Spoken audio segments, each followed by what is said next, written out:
Hello students, next we have the idea of circle of curvature. At a point on the curve, we can define the circle of curvature, and there is another name for the circle of curvature. It is a circle and it is called the osculating circle. Osculating circle എന്നും ഇതിനെ വിളിക്കാറുണ്ട്. First of all, it is a circle and it can be defined for a point like principal unit normal vector where curvature kappa not equal to 0. Because the definition of the radius of the circle depends on a ratio and the denominator has a relation with the curvature kappa. Actually, the reciprocal of curvature is the radius of circle of curvature. We are going to the definition of radius of curvature next.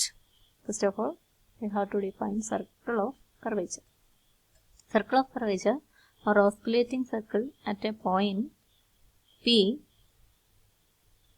on the plane curve where the curvature kappa not equal to 0 is the circle in the same plane of the curve. Curve എവിടെയാണോ ആ പ്ലെയിനിൽ തന്നെ ആയിരിക്കും circle, satisfying three conditions. First condition says that the circle and the curve, ഒരു curve ഉണ്ട് ഒരു circle ഉണ്ട്. Curve and circle have same tangent at P. Pയിലെ circle of curvature പറയണമെങ്കിൽ Pയിൽ ഇതിന് രണ്ടിനും സെയിം ടാൻജന്റ് ഉണ്ടായിരിക്കണം.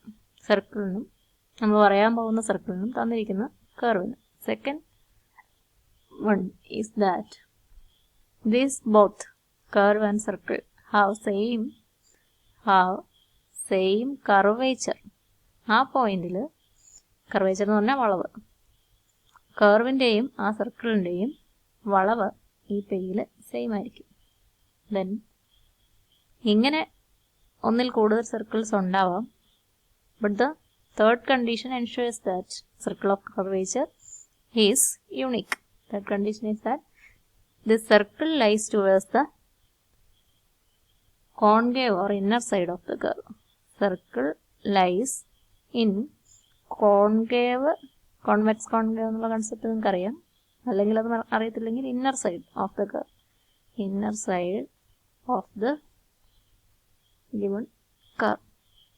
As an example, you see this plane curve. ഈ പ്ലെയിനിൽ വരയ്ക്കുന്ന ഈ കർവിനെ നിങ്ങൾ പരിഗണിക്കുക. At the point say P here. ഇവിടെ ആണെന്നില്ല കേട്ടോ, പി ഇവിടെയൊക്കെ നോക്കാം. നമ്മളിപ്പോൾ നോക്കുന്നത് ഇവിടെയാണ്. You have to find the circle of curvature. Suppose that you have to find the circle of curvature. അപ്പോൾ പിയിൽ ഇതിൻ്റെ ടാൻജൻറ്റ് നമുക്കറിയാം, ഈ കാണുന്നതാണ്. ഇതേ ടാൻജൻറ്റുള്ള ഒരു സർക്കിളായിരിക്കണം. അത് ഇങ്ങനെയാകാം, ചുവടെ വലുതാകാം, ഇങ്ങനെയൊക്കെ വരാം. ആ സർക്കിൾ വേണമെങ്കിൽ ഇവിടെയാകാം. അപ്പോൾ ഇതിൽ ഏതായിരിക്കും നമ്മളുടെ സർക്കിൾ ഓഫ് കർവേച്ചർ? ഈ സർക്കിൾസ് എടുക്കുകയാണെങ്കിൽ ഇതിനെല്ലാം ഒരേ ടാൻജൻ്റാണ്, സെയിം ടാൻജൻറ്റ്, സെയിം കർവേച്ചർ. അതിനെപ്പറ്റി നമുക്ക് ആലോചിക്കണം. Circle lies towards the inner side or concave side. ഇതിലേതാണ് ഈ കർവിൻ്റെ ഇന്നർ സൈഡ്? അപ്പോൾ ഇവിടെ വരുള്ളൂ. അപ്പോൾ ഈ സൈഡിൽ ഒരു ഓപ്ഷൻ നമുക്ക് ഇല്ല, താഴേക്ക് കാണുന്ന ഓപ്ഷൻ നമുക്കില്ല. അത് നമുക്ക് ഉപേക്ഷിക്കാം. താഴെ കാണുന്ന കർവ് വരികയില്ല എന്ന് പറയാം, പൊക്കത്തിലേക്ക് ഇരിക്കുന്ന കർവായിരിക്കും.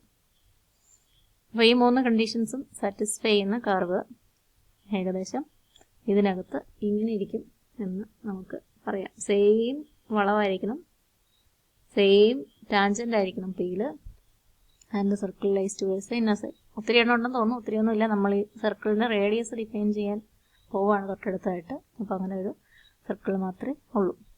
Definition of circle of curvature is like this. It is a circle satisfying these three conditions.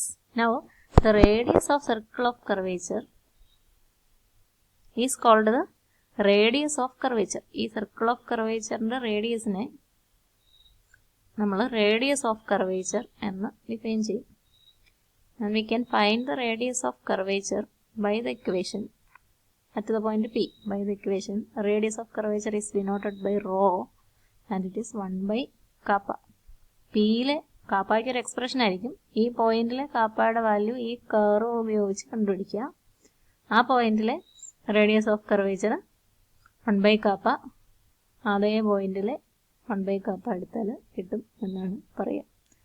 Radius of circle of curvature is called the radius of curvature and it is a reciprocal of curvature of a curve. അങ്ങനെ അത് അപ്പോൾ അങ്ങനെ ഒത്തിരി circles ഇല്ല. ഒരു radius പറഞ്ഞു കഴിഞ്ഞാൽ പിന്നെ ഒരു സർക്കിളേ ഉള്ളൂ. അപ്പോൾ ഇതാണ് അതിൻ്റെ റേഡിയസ് എന്ന് പറഞ്ഞാൽ ഇങ്ങനെ ഒരു സർക്കിൾ മാത്രമേ ഉള്ളൂ. ഇതിലും ചെറുതോ ഇതിലും വലുതോ ഒന്നും ആകാൻ പറ്റത്തില്ല. So it is a unique circle. അതാണ് ഡെഫിനിഷൻ എന്ന് മനസ്സിലാക്കുക. Then there is another concept, centre of curvature. Radius of curvature പറഞ്ഞാൽ സെൻറ്റർ ഓഫ് കർവേച്ചർ പറയാം. The centre of the circle of curvature ഈ കാണുന്നു ഇത്. That is called the radius of the circle of curvature is called the radius of curvature and centre of the circle of curvature is called centre of curvature. All at A point. ഒരു particular point എടുത്ത് വേറൊരു point എടുത്താൽ വേറെയാണ്. ഇതാണ് P എടുക്കുന്നതെങ്കിൽ ഇവിടുത്തെ സർക്കിളിൻ്റെ radius വേറെ ആയിരിക്കും, ഇവിടുത്തെ സർക്കിൾ വേറെ ആയിരിക്കും. അപ്പോൾ ഇതിങ്ങനെ ഇവിടുത്തെ ഈ കർവിൻ്റെ കാപ്പ എന്താണെന്ന് കണ്ടുപിടിക്കണം. അതിൻ്റെ റെസിപ്രോക്കൽ റേഡിയസ് ആയിട്ട് വരുന്ന ഒരേ ഒരു സർക്കിളെ വരയ്ക്കാൻ പറ്റുള്ളൂ. ഈ കർവിനകത്തായിരിക്കണം. കർവിനും സർക്കിളിനും സെയിം ടാൻജൻ്റ് ആയിരിക്കണം, സെയിം കർവേച്ചർ ആയിരിക്കണം. ആ കണ്ടീഷൻസ് ഒക്കെ വെച്ച് ഇന്നർ സൈഡിൽ കിടക്കുന്ന ഒരു കർവിനെയാണ് സർക്കിളിനെയാണ് നമ്മൾ അവിടുത്തെ സർക്കിൾ ഓഫ് കർവേച്ചർ വിളിക്കുക. അതിൻ്റെ റേഡിയസ് ആ പോയിന്റിലെ റേഡിയസ് ഓഫ് കർവേച്ചർ, അതിൻ്റെ സെൻറ്റർ ആ പോയിന്റിലെ സെൻറ്റർ ഓഫ് കർവേച്ചർ നമുക്ക് മനസ്സിലാക്കുക. Now we can find the circle of curvature. അപ്പോൾ ഈ വരച്ച എക്സാമ്പിൾ തന്നെ ഉപയോഗിക്കാം. ഇതൊരു പരാബോളയാണെന്ന് നമുക്കറിയാം. പൊക്കത്തിലേക്ക് തുറന്നിരിക്കുന്നത് അതുകൊണ്ട് y = x² ഫോമിലുള്ള ഒരു പരാബോളയാണ്. Find the circle of curvature of y = x² at origin. ഒറിജിനിൽ y = x² circle of curvature കണ്ടുപിടിക്കുക എന്നുള്ളതാണ് നമ്മൾ ആദ്യം ചെയ്യാൻ പോകുന്ന പ്രോബ്ലം. ഇത് XY ഇക്വേഷനാണ്. XY പ്ലെയിനിൽ y = fx എന്നുള്ള ഇക്വേഷൻ ഉപയോഗിക്കാം. പക്ഷെ നിങ്ങളതല്ല ഉപയോഗിക്കേണ്ടത്. കാരണം നമ്മൾ പഠിക്കുന്നത് ഇപ്പോൾ വെക്ടർ കൺസെപ്റ്റാണ്. XY പ്ലെയിനിൽ y = fx ഫോമിലുള്ള കൺസെപ്റ്റ് അല്ല. അതുമായിട്ട് റിലേഷൻ ഉണ്ടെന്നറിയാൻ അത് ചെയ്തതേ ഉള്ളൂ. വെക്ടർ ഉപയോഗിക്കുന്നതാണ് നല്ലത്. അപ്പോൾ വെക്ടർ ആണെങ്കിൽ പൊസിഷൻ x ഉപയോഗിച്ചൊക്കെ എഴുതാം.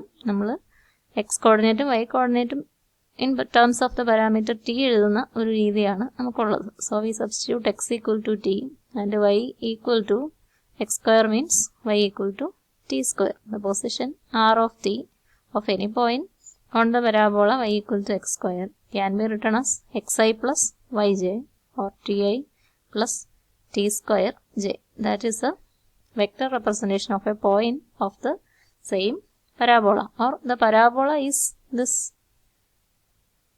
in this vector form. Parabola തന്നെ ഈ വെക്ടർ ഫോമിലാണ്. x = t, y = t² എന്നുള്ള പാരാമെട്രിക് ഫോം അല്ലെ r of t = ti plus t²j എന്നുള്ള ഇക്വേഷൻ പരാബോളയെ തന്നെ റെപ്രസെന്റ് ചെയ്യും. Now we have to find the circle of curvature at origin. ഒറിജിനിലെ circle of curvature നമ്മൾ കണ്ടുപിടിക്കാൻ ഇപ്പോൾ പോവുകയാണ്. ഒറിജിനിലെ സർക്കിൾ ഓഫ് കർവേച്ചർ കണ്ടുപിടിക്കാൻ ഈ പരാബോളയ്ക്ക് ഒറിജിനിലെ സർക്കിൾ ഓഫ് കർവേച്ചർ കണ്ടുപിടിക്കാൻ എന്താ മാർഗം എന്ന് നമുക്ക് നോക്കാം. എന്താ വേണ്ടേ? സർക്കിൾ ആണെങ്കിൽ റേഡിയസ് വേണം. റേഡിയസ് കണ്ടുപിടിക്കാൻ r ബാർ നമ്മുടെ കയ്യിലുണ്ട്. dr/dt കാൽക്കുലേറ്റ് ചെയ്യാം. dr/dt = കാപ്പ കിട്ടാൻ വേണ്ടിയാണ്. v ബാർ കിട്ടിയാലേ t ബാർ കിട്ടിയാലൊക്കെ ആവുള്ളൂ. dr/dt എന്ന് പറയുന്നത് i plus 2tj എന്നുള്ളതാണ്. Or this is v bar. ഇത് v bar. Mod v bar = √1 plus 4t². then t bar v bar by mod v bar എന്നുള്ളതാണ് t ബാറിൻ്റെ equation. i plus 2tj divided by √1 plus 4t². then dt bar by dt. Here numerator and denominator are functions of t. Numerator vector, denominator scalar and t functions are. So we can use quotient rule. Denominator into √1 plus 4t² into derivative of numerator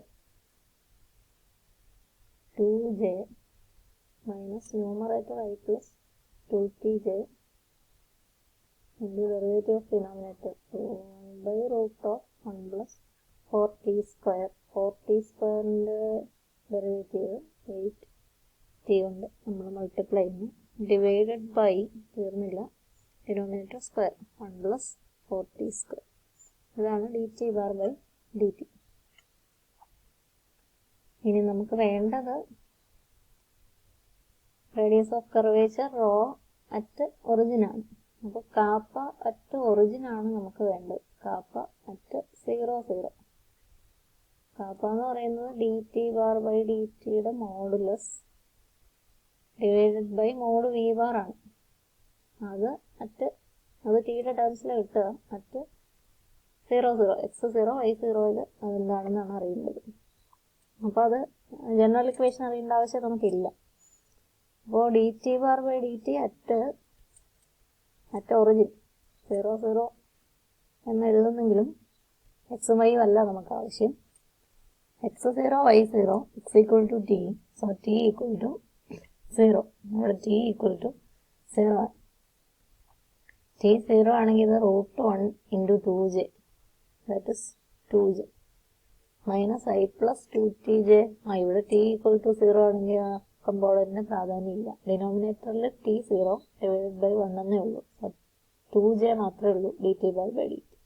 so it's modulus mod dt bar by dt എല്ലായിടത്തും അല്ല, ഒറിജിനലിൽ modulus 2 എന്നാണ് നമുക്ക് കിട്ടുക. ഇനി mod v bar general expression ഇതാണ്. Actually ചെയ്യേണ്ടിയിരുന്നത് അതാണ്. Mod dt bar by dt എക്സ്പ്രഷനിൽ നിന്ന് സിംപ്ലിഫൈ ചെയ്ത് കണ്ടുപിടിക്കണം. പക്ഷെ നമുക്കൊരു പോയിന്റിലെ കാര്യം ഇപ്പോൾ ആവശ്യമുള്ളൂ. അതുകൊണ്ട് mode dt bar by dt യുടെ 0 0 വാല്യൂ എന്താണ് എന്ന് മാത്രമേ നമ്മളിപ്പോൾ നോക്കിയുള്ളൂ. Mod v bar at origin 0 0 mod v ബാറിന്റെ വാല്യൂ, മോഡ് v ബാറിന്റെ ജനറൽ എക്സ്പ്രഷൻ ടിക്ക് ചെയ്തിരിക്കുന്നതാണ്. 0 0 മോഡ് v ബാറിന്റെ വാല്യൂ 1 ആണ്. So kappa equal to mod dt bar by dt 2 മറ്റേത് 1 ആണ്. 2/1 എന്ന് നമുക്ക് കിട്ടും. എല്ലായിടത്തും അല്ല, കാപ്പ അറ്റ് ഒറിജിൻ o അല്ലെങ്കിൽ 0 0 2/1 ആണ്. And so radius of curvature rho equal to 1/2 1 by kappa എന്നാണ് റോയുടെ ഡെഫിനിഷൻ. അതുകൊണ്ട് നമുക്ക് റേഡിയസ് ഓഫ് കർവേച്ചർ ഒറിജിനിൽ 1/2 ആണ് എന്ന് പറയാം. നമ്മൾ നേരത്തെ വരച്ചിരുന്ന റഫ് ഫിഗറാണ്. നമുക്കിപ്പം നമ്മുടെ കൃത്യമായിട്ട് വരയ്ക്കാനായിട്ട് സാധിക്കും. പഴയ ഫിഗർ റൈസ് ചെയ്തിട്ട് ഞാൻ അതുകൊണ്ട് പുതിയ ഫിഗർ വരയ്ക്കുകയാണ്. എന്താ y equal to x square, എല്ലാം കൃത്യമായിട്ടുള്ളതാണ്. y axis X axis y equal to x square ആകുമ്പോൾ പരാബോള ഇങ്ങനെയായിരിക്കും. ദെൻ ഒറിജിനിലെ സർക്കിൾ ഓഫ് കർവേച്ചർ ആണ് നമ്മൾ വരയ്ക്കാൻ പോകുന്നത്. ഒറിജിനിലെ സർക്കിൾ ഓഫ് കർവേച്ചർ ഈ കാണുന്ന എക്സ് ആക്സിസ് സർക്കിളിനും ടാൻജന്റ് ആണ്, കർവിനും ടാൻജന്റ് ആണ്. ഇത്രയും നമുക്ക് കുഴപ്പമുണ്ട്. ഇങ്ങനെ പോകും. പിന്നെ എന്താണെന്നുള്ളത് റേഡിയസും കൂടെ തീരുമാനിച്ചാണ്. Raw equal to 1/2. ഈ സർക്കിളിന്റെ റേഡിയസ് ആണ് റേഡിയസ് ഓഫ് കർവേച്ചർ 1/2. അപ്പോൾ ഇവിടുന്ന് പോയി ഇത് 0 0 ആണ്. ഇവിടുന്ന് 1/2 യൂണിറ്റ് മാറിയാൽ സെന്റർ ആവും. ദാറ്റ് മീൻസ് ഇവിടെ x 0 ആണ്. 0 1/2 ഈസ് ദ സെന്റർ. 0 1/2 സെന്റർ. അങ്ങനെ പോയി ഇത് 0 1 റേഡിയസ് 1/2 ആണ്. 0 1 ഏറ്റവും പൊക്കത്തിലെ പോയിന്റ്. അപ്പോൾ ഇങ്ങനെ ഇരിക്കും നമ്മളുടെ സർക്കിൾ എന്ന് പറയുന്നത്. അപ്പോൾ സെന്റർ റേഡിയസ് അതിനനുസരിച്ച് സർക്കിളിലെ പോയിന്റ് 0 0 നമുക്കറിയാവുന്നതുകൊണ്ട് ഇവർ തമ്മിലുള്ള ഡിസ്റ്റൻസ് 1/2 ആയിരിക്കണം എന്നുള്ളതുകൊണ്ട് നമുക്ക് ഈ കാണുന്ന റേഡിയസ് ആണ്. സെന്റർ 0 1/2 ആണ് എന്ന് ഐഡന്റിഫൈ ചെയ്യാൻ സാധിച്ചു. സോ ഈ ലോജിക്ക് കൊണ്ട് നമുക്ക് മനസ്സിലായി centre of curvature is 0 1/2 and radius rho equal to 1/2. ഈ സർക്കിൾ ഓഫ് കർവേച്ചർ എന്നാന്ന് പറയാം. So equation of the circle of curvature is the equation of a circle നമ്മൾ കാണുക വരെ ചെയ്തു. ഏത് സർക്കിളാണ്? Having centre 0 1/2 and radius rho equal to 1/2. Centre 0 1/2 radius 1/2 ആയിട്ടുള്ള സർക്കിളിന്റെ ഇക്വേഷൻ ആണ് x minus h whole square hk 0 1/2 x minus 0 whole square circle of കർവേച്ചറിന്റെ ഇക്വേഷൻ.